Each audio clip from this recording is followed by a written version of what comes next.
Yeah, hi. This is a general question for all of you. Now we talk about the many advantages of R&D centers in Asia, and the low cost, customer insights, market opportunities, closer to market, blah, blah, blah. Now one of the biggest risks, especially in China, is intellectual property protection and regime. Now how do y'all mitigate against this risk? Very, very interesting question. So that's for you. Guys, you can take this one too. Okay, I will start then. I have recently started, in fact, one of my team in China. I didn't have it before. We started by Singapore, Malaysia, Philippines, and since we have 2 manufacturing plants in Shenzhen area, I also started an R&D team there. Well, how did I do that? First, I sent someone to manage the team that I trust a lot. And who is not somebody that I just hired locally. He was a Chinese PhD, graduated from Tsinghua, if you know, in China. So I think the best university in the technical area. So somebody very skilled, but who has been with us here for many years in Singapore and who knows very well our company. We can trust him, and that's already helping us in being sure that he will start something and stay with us. Second, we have to patent a lot, for sure, to protect ourselves with IP, and we are trying to promote the patenting activity across our teams, including with what we are doing in China. And third, we are not only doing R&D in China, for sure. We selectively send the projects there to grow slowly but surely, and probably keep the more sensitive part of our R&D in some, I would say, more experienced centers, and we will grow by experience. But we could not avoid being there, definitely. I think it's a little bit the same for us. First, we have a variety of projects which are spread across countries, so which is limiting the risk. The second thing, you need to have a good legal department.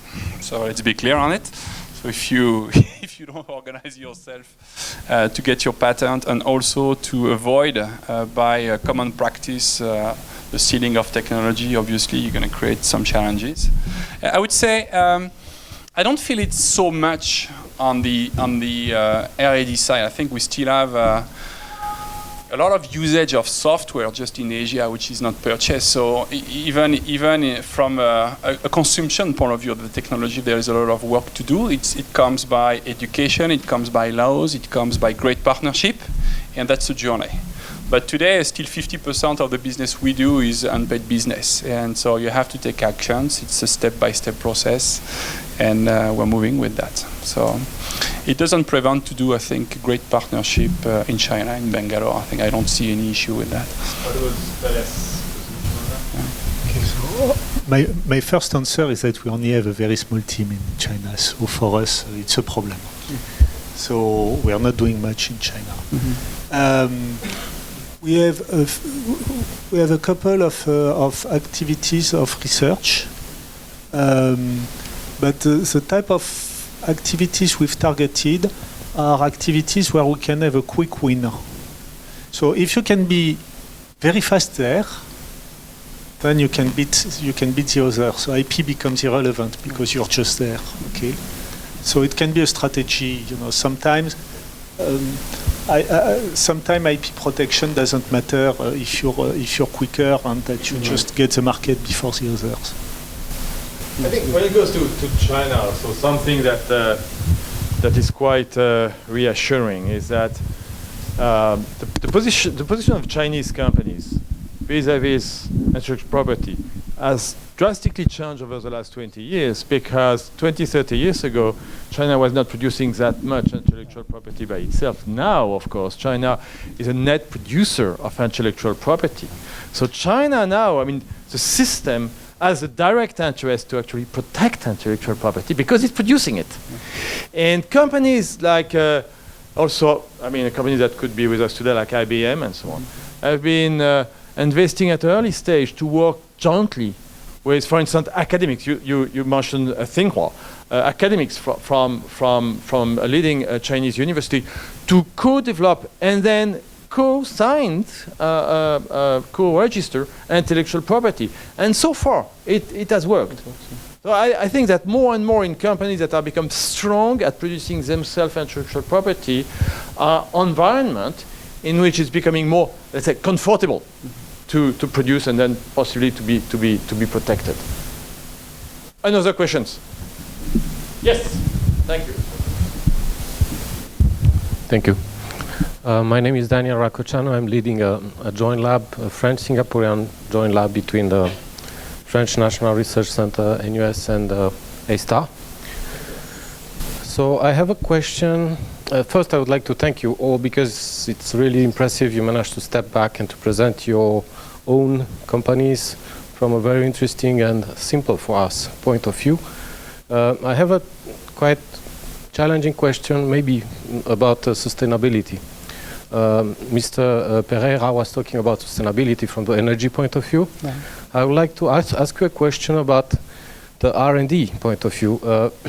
Everybody knows that the young generation are going less and less for sciences and more for business. So this is the example here, yeah? I mean, we're in a very good school here. We have good students. So, but how can you make this system sustainable in the future if you will have less and less good students going for sciences and more, I mean, excellent students going for business? How do you think this kind of system will be balanced in the future? Very good. First, I'm not sure there is less people in our labs because I can tell you, I can interview some of them every single year. Or me, I get more and more resume every single year, and even more in Asia. What's very interesting also is I get more and more resume from people in Europe coming in the labs in Asia. So I see more diversity going on right now to basically go through the portfolio of competencies and topics covered by each of the labs, and really people thinking about that. My son is in McGill, he's doing now a major in biology and computing science. He absolutely sees the value of the new technology in that area. So I think your point is certainly fair. I would say I don't experiment that in our labs. I see still a lot of interest on it. I think the key challenge is really making sure you get the biggest talent also. So you need to make sure that you attract the top performance. And I think Microsoft has a long history of researchers, of people joining the company, of attracting talent. I was talking about sustainability. Beladi is a general manager working on this topic specifically. He's being one of the guru in that domain, and he's really leading the strategy for us. Your point is absolutely valid that we need to keep motivating the young generation to really find some opportunities to express themselves. And it's not anymore just a question of having good programs, it's also the lifestyle, it's also the connection, the network that make them come. And it's even more important today than in the past. Okay. Any comment on that? Yeah, it's a very good question. Thank you. Yes, it can be a challenge for young people, especially when they don't know whether they want to do engineering or business, and maybe they can be scared that the engineering has less work. If we talk about Europe, let's talk about Europe, where the industry may face some more difficulties. It's difficult to attract the people. But first is to have a good network and connections with universities. In our company, we have a lot in Europe, but we have also it in Asia. So take the people from the beginning, from their universities, to get them exposed to what we do. And normally, if you see what we've presented today, there are quite interesting technologies, high tech. I mean, we in my company, all of what you've seen here is done in a very advanced environment, clean rooms, heavy investments. So it's important to maintain high investments in R&D to make sure that the people will be motivated to come and they will not see those investments reduced year after year. It is not the case. We want to protect this R&D to stay alive, but also to bring people in. An important factor to me is also the fact that the high-tech industries and R&D means a very global exposure. If you work in this industry, a young engineer, and this was my case, and that's why after 15 years I'm still in this field. If you are a young engineer, you are exposed in this industry to a lot of things. You go to the US, to Asia, to Europe, you meet customers, the highest important customers, you work with suppliers. So it's also a way to explore the world, and for sure, there are many jobs that can allow this. But there are also many jobs which keep you stable in one area, doing the same thing, and at least to me, the R&D, especially in the high-tech industry, is giving opportunities to young people to be exposed to high-tech and to many cultures. So that's also a motivating factor, and we don't have too many problems to attract people, especially in Asia as well. Just maybe two comments on another dimension. I think if we look at the type of education now, I think there's been an evolution for scientific and engineering school to now also make sure that they are training people who are going to be innovators, okay, and not only scientists or engineers. So yes, maybe we'll have less scientists, less engineers, but more people contributing to innovation. Because I think, for many years we had schools that have provided the meat for the industry, but not necessarily providing the best tool for people to be in a position of being key contributors to innovation. So I think that's an important factor. I think in the economies, in the well-developed economies, yes, there has been a trend over the last years of having a lot of people from the scientific arena to be attracted very specifically by finance. Mm-hmm. But I believe it's going to be a short-term fashion, because when you look at what's happening now, the banks are, there's some basic law of finite resources or things like that, and I think it's quite a tough world, the finance world at the moment. The banks are refocusing on their traditional way of doing banking, so there are waves like that. There's been the waves of the software guys 20 years ago. There's been the wave of the technical finance. So yeah, I think it's another. Since ESSEC has the second best ranked Master of Science program in finance, we should be concerned about that, but we are not at that stage, at that level. Our students have a lot to say. Just a few words. If we look at the stat today, when last 2011, the US accounted only for a little less than 4% of the engineering degrees delivered in the world. And one of the reasons for that is precisely what you said, which is in the US and in the UK, there is a trend toward looking for jobs that pays well first, meaning law before business, and medical studies. And medical studies are scientific studies, no question about that, but that in engineering and physics and so on are not popular. On top of it, if you look at the statistics, I don't have the statistics precisely, but among the many students, most of them are actually not American. When it goes to PhD level in science and so on, 65% are actually not American in America. On the other hand, 34% of the engineers graduated last year have been in China. So Asia, with different level of quality of educations, has somehow taken the responsibility of producing a significantly higher number of engineers and scientists than the West. I think in France, Germany, and a couple of other countries in Europe, we do much more than the UK or the US in terms of maintaining a certain appeal for engineering and science. But certainly it is in Asia where you have the largest number of people interested and the most significant financial resources deployed to develop engineering schools and so on. Now, if we look at, for instance, in America, the largest school of engineering is in Monterrey. It's a Monterrey Tech.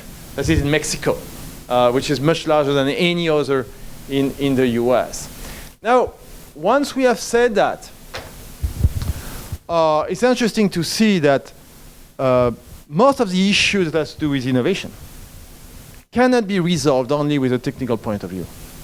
Because innovation is not only about science. As I said, science leading to inventing or defining a new concept is one thing.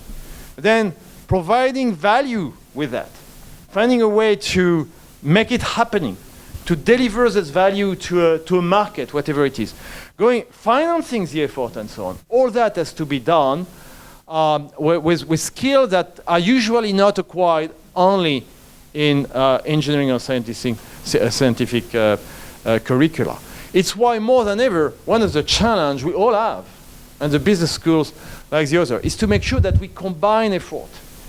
And as an example, ESSEC is working very close to many engineering schools, particularly with the École Centrale de Paris, to develop many joint programs to precisely make sure that we have, at the end of a 5 or 6 year study, engineers with a significant understanding of how to finance, how to develop, how to market innovation, and business students that have a significant understanding of the complexity but also the resource of the technology, because we believe that business students who understand nothing about technological evolution will not do their job well. I think more and more we have to have highly specialized, but also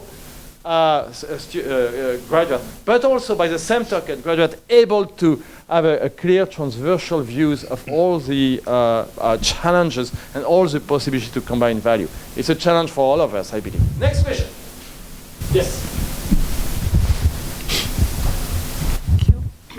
Hello, Rebecca Evans. I'm a pharmacist and now I'm at ESSEC Business School. I was just Pharmacist, so you're a scientist. Yes, exactly, and that's why my question might not interest everyone. But I was just wondering, since health, Mr. Pereira, you talked a bit about it, but more in a social way. But since Asian population are really developing, do you see health as a potential niche for innovation? We see in Europe and the States now that you have new technologies developing to have a closer link between patients and doctors. And it seems that you were saying that Microsoft was interesting on devices, services, and softwares. I mean, health could regroup these three. Is it something you're working on or not at all? Yeah, that's a very strong growing industry for us. I think there are framework in the health industry that define how health, at least the relation between health and computing, IT computing is evolving. I don't know if you've heard about Singapore has developed the framework to Health 2.0 that really try to articulate multiple dimensions. First, there is high technology, typically operations, where they try to think on how they can use more doctor scientists on a remote way. So you've seen this. There is obviously within the hospital the complete experience and the flow of data, which is also improving drastically. There is the confidentiality of the data. So then that's amazing. I think we're moving. I mean, it's interesting. I've been in a couple of clinics seeing the Windows XP PC and the doctors trying to maintain them, and I see the framework really coming. You see more and more application being developed to expose the data to the patient, and you start seeing also more and more monitoring appliances, devices, helping people basically to catch. Some countries where you have less medical, I think you think about what's very interesting. You go to Sri Lanka, for example. Sri Lanka was very amazed because everybody has access to medicine and everybody has access to education. And Sri Lanka was for Singapore a kind of reference model in the 1970s.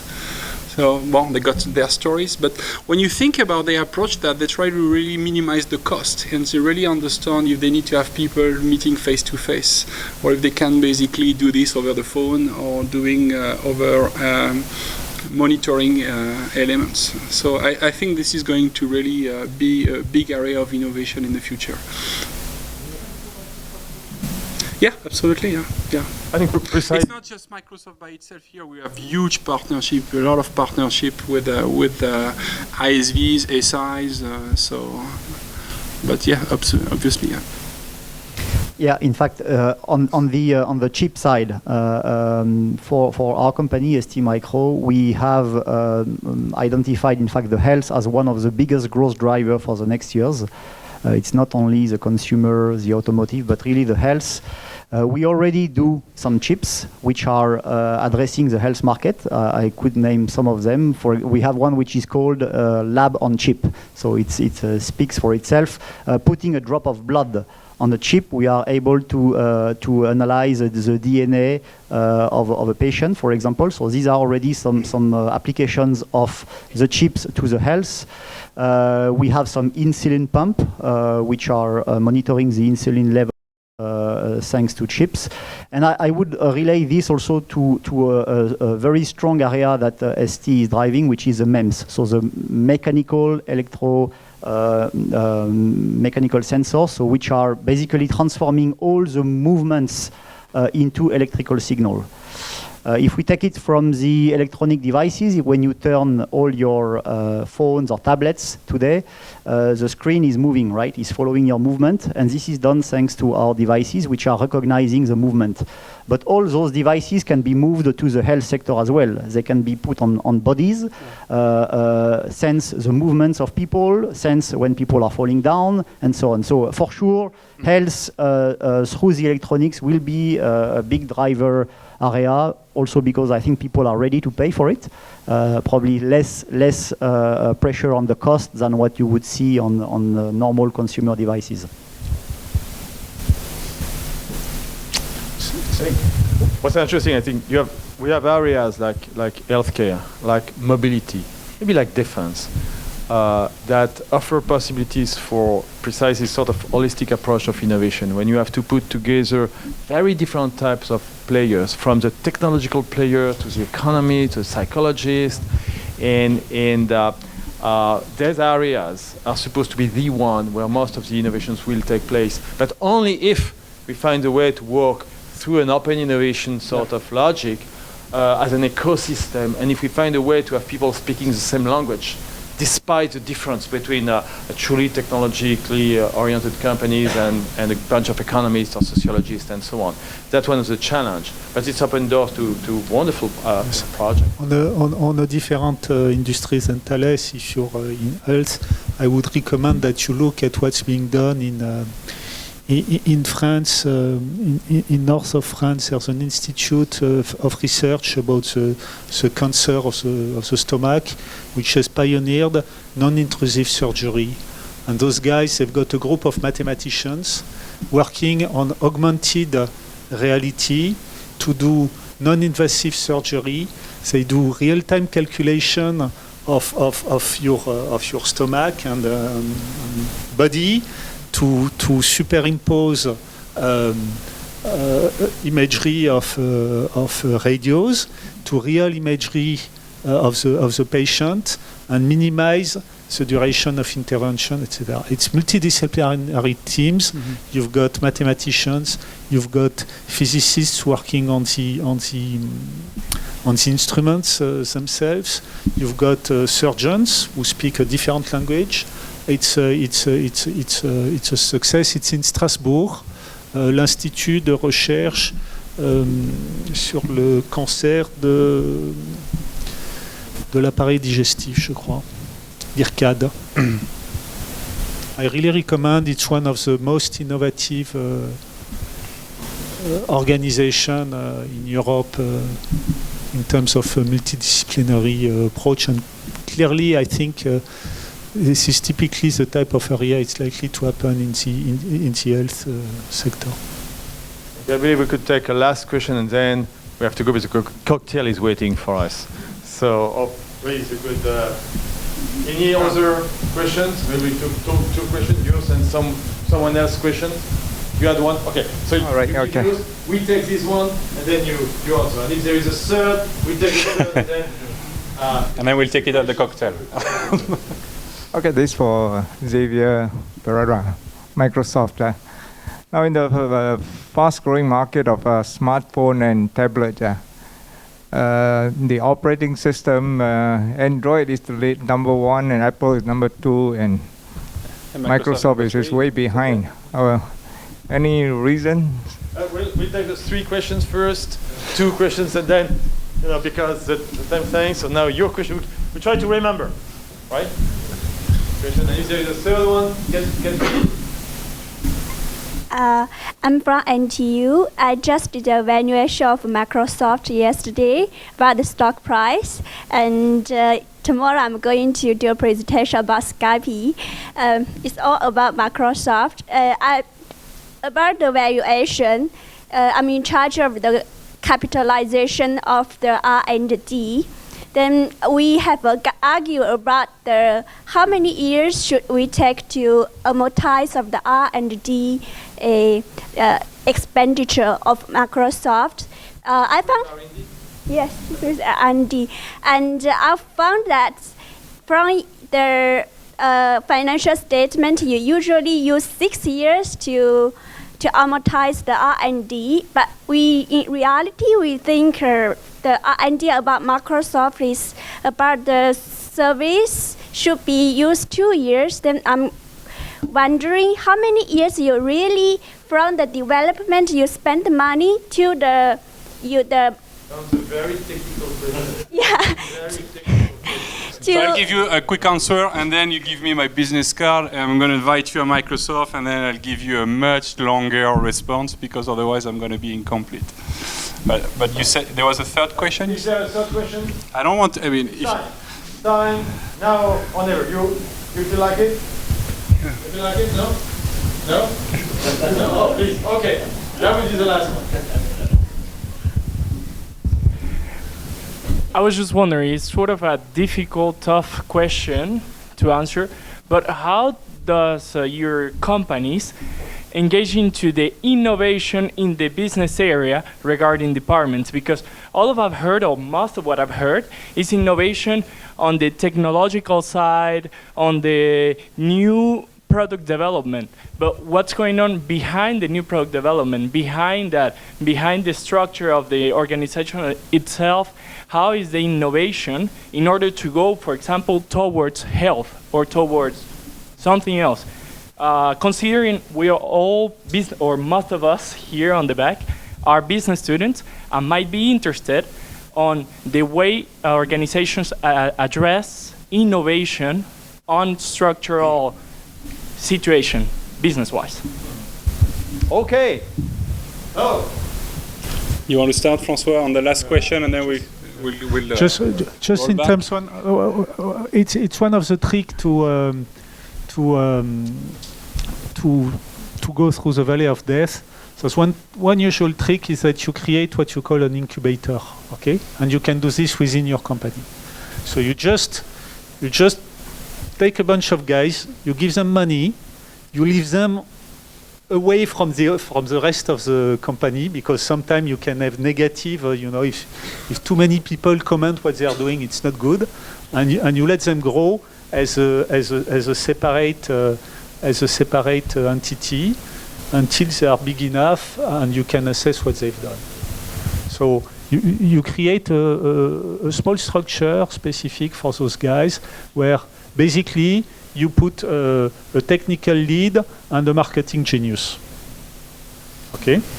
And then you let them, you give them money, you let them grow, you assess them, and if it's successful, you spin them back in.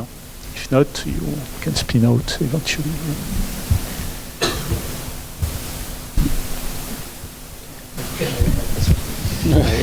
Before Xavier goes to the final Microsoft questions, I will answer for ST on the link between innovation and business.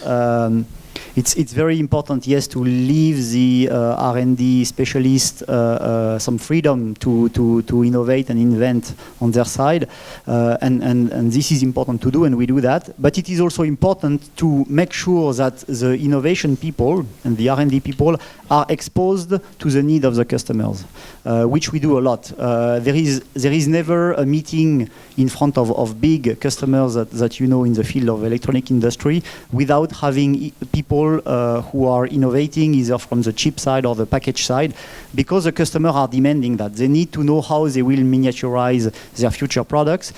By the way, they have many engineers as well, and they like to see a good scientific level in front of them.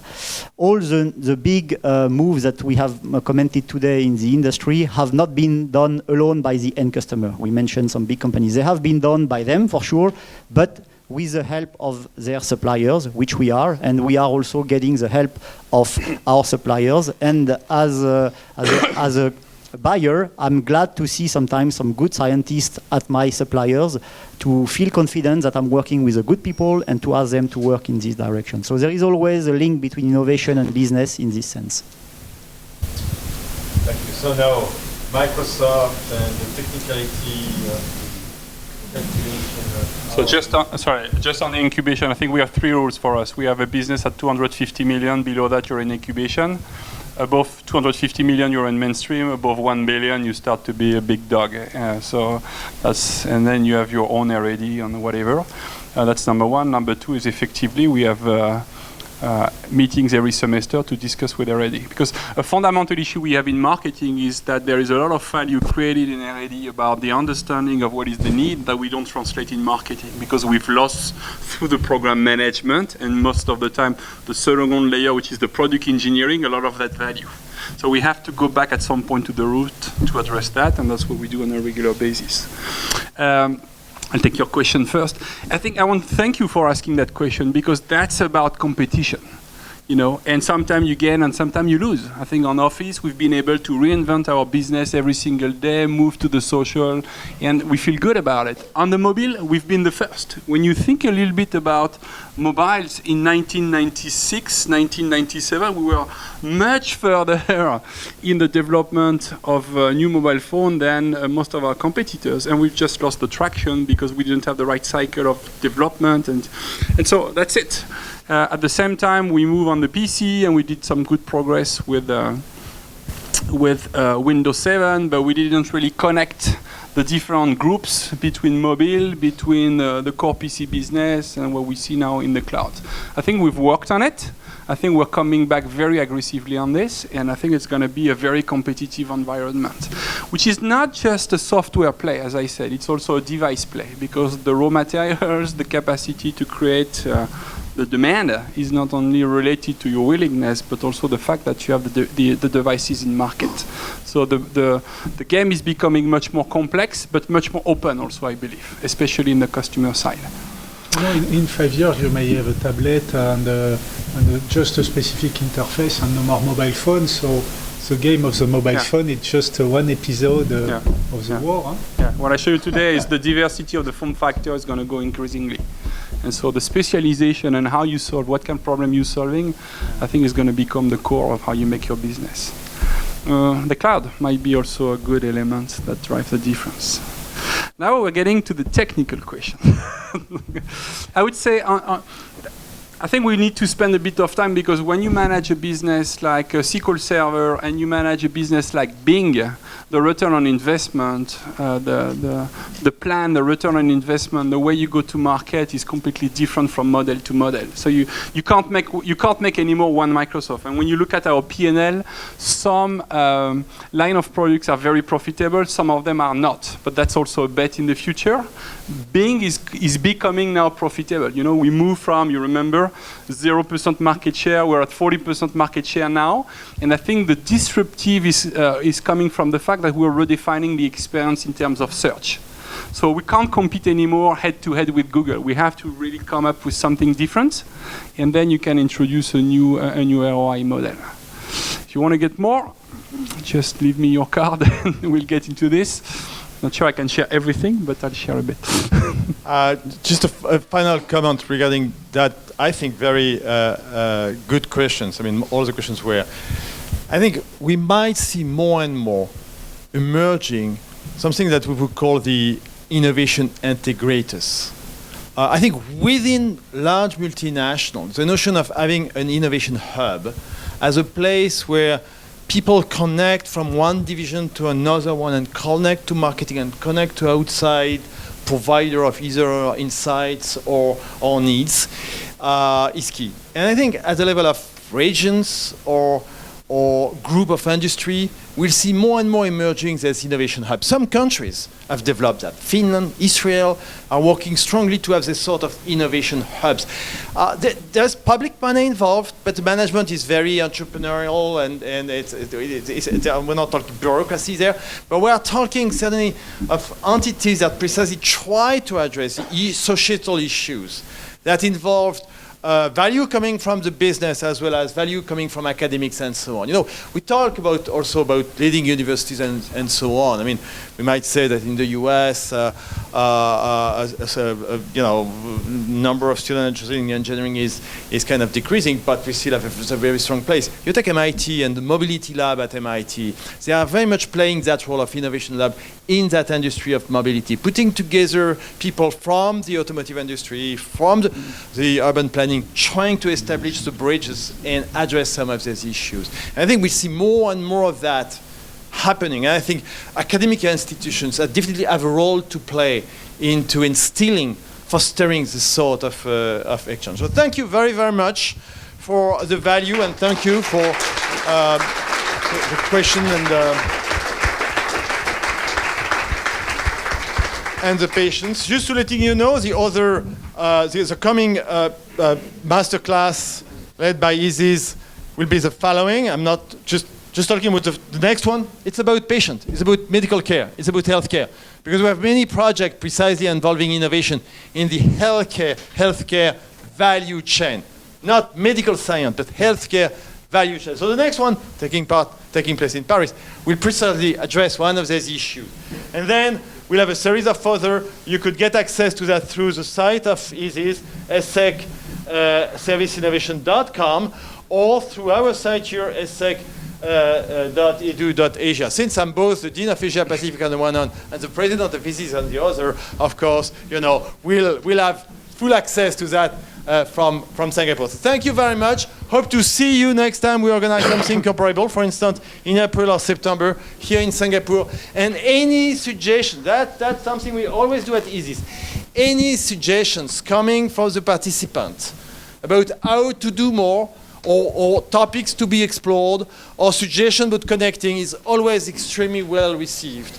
Many of the topics we develop are topics following insight coming from the people who believe that it makes sense to work with us and to establish this permanent sort of contact. We are very much a social network in itself, so welcome to this innovation social network. Thank you very much again. There is a cocktail waiting for you I hope it did not run. Please do.